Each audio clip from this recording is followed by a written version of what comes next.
Baik, Assalamualaikum warahmatullahi wabarakatuh. Waalaikumsalam warahmatullahi wabarakatuh. Kawan-kawan, saudara-saudara, rekan-rekan yang kami hormati. Kali ini kita akan bincang-bincang, akan berusaha untuk ngobrol santai dengan narasumber kita, yaitu Saudara Aulia Rahman. Beliau adalah calon magister Imperial College London. Nah, beliau ini merupakan seorang yang sangat hebat sekali. Beliau pernah mendapatkan penghargaan sebagai juara satu lomba desain teknik mesin tingkat nasional dari BKSTM. Nah, tapi selain itu, beliau juga merupakan salah seorang mahasiswa yang sangat berprestasi sehingga bisa mendapatkan beasiswa LPDP untuk kuliah di Inggris. Nah, kali ini kita akan coba mengupas bagaimana sih kiat-kiatnya supaya bisa lulus LPDP dan bisa kuliah di Inggris. Nah, pertama ini Mas, bagaimana sih caranya supaya teman-teman yang lain yang ingin daftar beasiswa LPDP bisa lulus beasiswa LPDP? Bisa dijelaskan dari pendaftaran mungkin atau seleksi yang paling sulit barangkali ya? Oke, Mas. Makasih Mas Ismail. Cerita-cerita aja ya, santai aja ya. Iya, Kalau santai saja. aku suruh cerita lengkap, mungkin bisa aku bagi jadi dua ya. Pertama, cara dapat beasiswanya. Yang kedua, gimana buat dapat kampusnya. Karena ya nggak bisa dipungkiri dua-duanya itu sama-sama susahnya. Iya, benar. Yang pertama, buat dapat beasiswa dulu. Kan kebetulan aku dapat beasiswanya dulu, baru dapat kampus. Jadi pertama beasiswanya dulu. Aku daftar lewat jalur reguler waktu itu. Jadi tantangan yang paling besar sebenarnya sebelum pendaftaran adalah gimana biar dapat IELTS. Karena syarat-syarat lain syarat dari LPDP reguler yang paling susah adalah IELTS. Kalau yang non reguler kan TOEFL bisa ya Mas. Kalau reguler kan harus dari sebelum daftar udah IELTS. Nah, waktu itu takut juga sih sebenarnya. Maksudnya IELTS itu bukan tes yang gampang dan bukan tes yang murah. Bukan tes yang gampang dan bukan yang murah. Awalnya sempat, jadi kan aku lulus S1 dari awal 2019 bulan Februari. LPDP masih belum buka waktu itu. Sempat sama teman-temanku juga yang sama-sama alhamdulillah dapat Imperial juga dan LPDP sekarang. Waktu itu juga udah diskusi. Kita sama-sama nggak punya IELTS dan sama-sama nggak berani buat ambil IELTS waktu itu. Jadi kita di awal memutuskan yaudah kita cari beasiswa yang nggak perlu pakai IELTS. Mikirnya gitu, masih segampang itulah. Ada memang beberapa kayak HAS, ada beasiswa kedutaan Jepang, ada beberapa yang nggak pakai IELTS. Tapi setelah kita jalani, kok susah gitu ya. Susah karena ruang gerak kita jadi terbatas. Akhirnya sekitar 1 bulan sebelum daftar LPDP buka, itu alhamdulillah banget kita tes sebelum LPDP buka. Karena LPDP gelombang 1 bukanya cuma 1 bulan waktu itu. Dan kalau kita daftar IELTS setelah LPDP pengumuman, nggak akan kejar. Jadi sekitar 1 atau 2 bulan sebelumnya kita akhirnya nekat nih. Setelah daftar banyak beasiswa yang udah ketolak, nggak tahu berapa, mungkin udah 5-an kampus atau beasiswa ketolak di awal gitu. Oh, pernah daftar juga ya? Beasiswa apa saja yang pernah Oke, pertama aku daftar beasiswa AAS, Australian Scholarship, beasiswa dari Australia. Itu nggak pakai IELTS kan. Itu paling pertama aku coba setelah lulus sama temanku. Dengan pengalaman yang masih sangat terbatas, itu kan buat essay juga sebisanya, bahasa Inggris juga masih ala kadarnya, pakainya juga cuma TOEFL doang, itu kan TOEFL yang juga standar sedikit di atas syarat gitu. Daftar. Ya sesuai prediksi di administrasi kita udah nggak lolos. Habis itu nyoba lagi di Jepang. Jadi ada Universitas Tokyo, salah satu universitas di Tokyo, mereka buka pendaftaran sekaligus beasiswanya. Beasiswa dari mereka.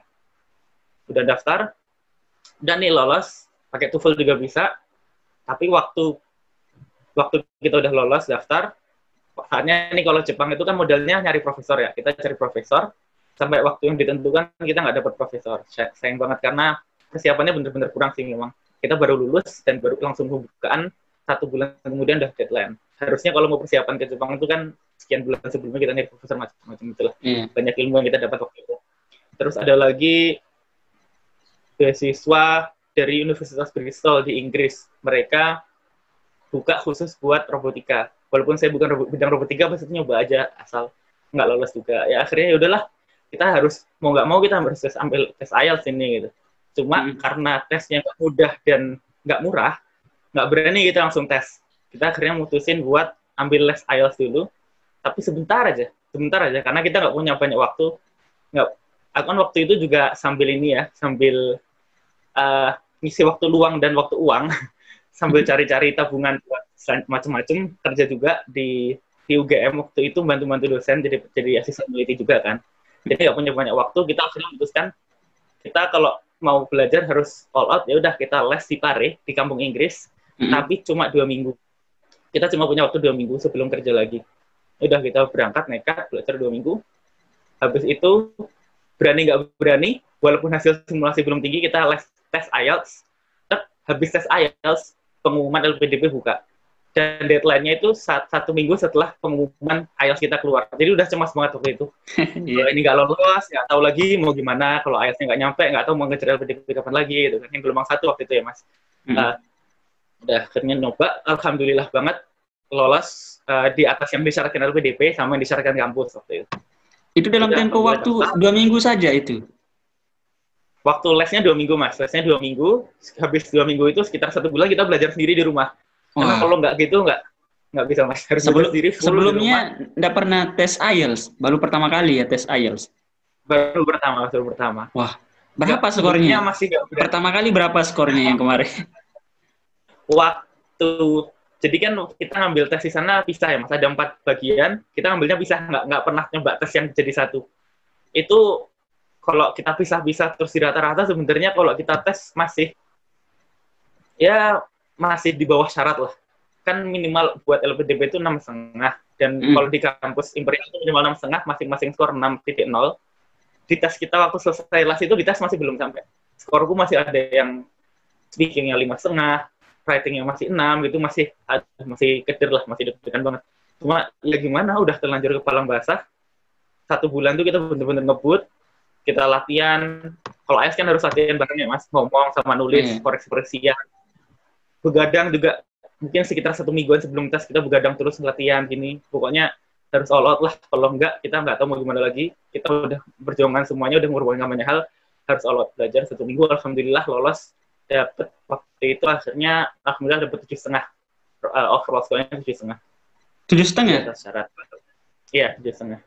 Wah, luar biasa. Dalam jangka waktu 2 minggu saja itu 7,5 ya. Luar biasa. 2 minggu lesnya. Terus mampu daftar LPDP. Lalu lulus administrasi. Lulus administrasi waktu itu. Cuma masih kejar juga. Kita sama-sama tahu waktu itu udah sama-sama tahu kalau administrasi itu baru tahap pertama. Tahap pertama yang banyak banget masih yang lolos, saingannya masih banyak banget gitu. Terus tahap kedua tes komputer. Iya. Tes komputer kan itu mulai harus belajar lebih banyak lagi kan. Karena kalau administrasi kan nggak tahu belajar apa ya, Mas. Belajar gini. Alhamdulillah lolos waktu itu. Skornya nggak tinggi-tinggi banget sebenarnya, Mas. Saya cuma 200. Mungkin Mas lebih tinggi dari saya. Wah, 200 itu banyak yang udah melampaui 20 angka kan? Reguler itu seleksi komputer cuma syaratnya berapa ya? 180 ya atau 185? Kurang tahu, Mas. Nggak tahu saya kalau syaratnya berapa. Tapi dengar-dengar sih tahun lalu 180. Iya. Cuma kan kalau ngelihat pas itu cemas juga kalau berdasar peringkat, saya khawatir nggak lolos karena banyak lihat peringkat kan dipajang ya masih pasang. Peringkat saya itu rendah itu. Teman-teman yang tes di tempat saya di Jogja itu 250 ke atas tuh banyak. Tapi untungnya kan katanya sih ini kebetulan waktu itu ada tim LPDP juga di lokasi jelasin. Ini kita ambilnya bukan dari peringkat tapi dari passing grade. Passing grade-nya berapa nggak tahu sih. Cuma tahun lalu katanya 180. Jadi ya alhamdulillah semoga lolos. Cara belajarnya kalau tes seleksi komputer gimana? Waktu itu saya minjem buku tes CPNS-nya dari kakak saya. Kebetulan habis tes CPNS juga. Oh. Katanya sih kurang lebih kan mirip ya. Jadi saya belajar dari situ, belajar dari internet. Ya kurang lebih sama sih, Mas. Kira-kira kayak gitu. Berapa minggu persiapannya belajar di tes CPNS itu, buku CPNS? Kalau yang pas mau tes komputer kira-kira kayaknya 1 minggu kayaknya, Mas. Wah. Karena ya waktu itu Mas yang saya bilang tadi, saya harus sambil bagi waktu buat kerjaan-kerjaan yang lain juga. Jadi sebenarnya kalau idealnya pengen lebih lebih lama. Cuma banyak yang harus dikerjakan. Itu aja waktu mau tes, akhirnya saya izin dulu kan. Saya izin dulu mau tes LPDP, Pak. Mau izin, nggak bisa kerjain tugas-tugas dulu. Ya, alhamdulillah dosen saya juga supportif banget buat saya dapat lanjut kuliah kan. Jadi Silakan Mas, yang Mas Aul belajar aja yang benar, pokoknya biar segera dapat. Silakan, ini nanti belakangan aja nggak apa-apa, biar handle yang lain. Oke, alhamdulillah saya belajar. Kayaknya sekitar 1 mingguan. Itu pun nggak terlalu intensif di awal, gara-gara ya masih harus bagi waktu. Hamin 1, Hamin 2 itu ya deadliner banyak. Biasa deadliner, tambah ngebut, belajar, tes, alhamdulillah lolos. Walaupun nggak yang peringkat tinggi banget, tapi alhamdulillah lolos tes komputer waktu itu. Terus untuk seleksi wawancara bagaimana? Katanya orang banyak kesulitannya ya kalau wawancara. Itu dia yang paling bikin cemas. Iya. Iya, benar. Karena benar-benar waktu itu mau belajar juga nggak tahu Mas mau belajar apa. Kalau tes komputer jelas ya. Soalnya katanya kan soalnya ada yang tentang numeris misalnya. Ya udah belajar numeris aja, belajar ini. Kalau wawancara kan benar-benar topik apa yang diangkat tahun ini kita nggak tahu. Pewawancaranya pengen nanya apa soal kita juga nggak tahu. Terus pewawancaranya apa juga nggak tahu. Beda orang beda. Bener-bener waktu habis tes ngobrol-ngobrol sama teman-teman yang antri di sana juga pertanyaannya nggak ada yang sama gitu. Beda-beda banget. Akhirnya ya setelah kira-kira baca di internet kan banyak ya Mas, internet sama YouTube gitu. Cerita-cerita orang-orang yang dapat LPDP, kira-kira gambar umumnya gitu. Cuma banyak yang nggak sama gitu. Website satu sama yang lainnya, sama YouTube, sama orang-orang yang udah ceritanya beda-beda kan. Ya udahlah, akhirnya pasrah di akhir. Yang penting saya mikirnya gini sih, kalau nanti akhirnya ditanya tentang diri saya, yaudah saya jawab yang diri saya aja gitu. Kalau memang saya pantas jawab bakal dapat gitu. Saya nggak pengen jawab terlalu banyak, belajar jawaban default yang katanya jawaban yang bagus tuh kayak gini, jawaban bagus kayak gini, karena saya takutnya nanti saya nggak di sana malah karena hafalan terus kelihatan, apalagi ada psikolognya kan yang wawancarai. Dia tahu saya sengaja memperbaikin diri, sengaja buat gini, dan apalagi nanti nggak konsisten jawabannya, saya malah khawatirnya, ini anak textbook hafalan. Ya udahlah, saya udah memutuskan pokoknya kalau bagian pertanyaan diri sendiri saya jawab apa yang saya pengen aja gitu. Tapi seleksi wawancara LPDP tidak belajar dong waktu itu ya? Iya, bisa dibilang nggak banyak belajar Mas, karena bingung mau belajar apa tadi. Cuma deg-degannya lebih lama. Misalnya sebelumnya seminggu buat belajar, seminggu buat deg-degan sama berdoa. Ya Allah, bisa dapat soal kayak apa, nggak jauh. Udah pasrah sama, ya paling nanya-nanya temen yang udah dapat LPDP sebelumnya. Tapi kan tahun saya model seleksinya beda ya Mas. Tahun kita tahun model wawancaranya udah beda. Ada 2 wawancara. Sebelumnya terus, kan FGD, lain-lain beda. Terus masih ingat ditanya apa saja sama pewawancara waktu itu? Ya, oke. Waktu wawancara, kebetulan agak aneh waktu itu sih Mas. Karena teman-teman yang lain, yang waktu antri bareng saya juga, kan teman-teman teknik mesin UGM angkatan saya kebetulan banyak juga yang antri wawancara, yang ikut tes bareng. Mereka tuh ada yang 1 jam, 1,5 jam ditanya gitu kan. Pertanyaannya apa aja? Ya tanya gini.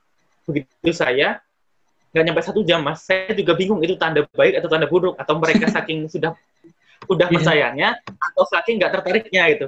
Pertanyaannya tuh cuma di awal bahkan saya udah persiapan, salah satu yang persiapan dari sedikit yang saya bilang saya pasrah, kecuali yang pertanyaan dasar kayak perkenalkan diri Anda, saya udah siap-siap, itu pun nggak ditanya gitu. Saya duduk langsung mereka yang nembak. Oke, Mas Aulia, tujuan kampusnya mana? Imperial, Pak. Oke, silakan langsung ditanya. To the point langsung ke, kamu di sana mau belajar apa? Gitu. Kamu di Imperial mau belajar apa? Bahasa Inggris tapi ya, karena saya reguler dari luar negeri, ditanya langsung bahasa Inggris. Bagaimana yang mau kamu pelajarin sana tuh apa sih? Kenapa milih kampus ini? Ya, saya jawab. Karena saya udah memutuskan di awal, saya nggak mau daki-daki, nggak mau bohong, ya udah saya jawab aja. Saya mau belajar di Imperial karena teknik mesin Imperial itu salah satu yang terbaik di dunia gitu. Kalau saya pengen melanjutkan studi saya buat karena saya tujuan kedepannya untuk jadi akademisi, saya harus belajar sebaik mungkin gitu. Dan yang saya rasa paling baik untuk belajar itu salah satu adalah Imperial, salah satunya Imperial.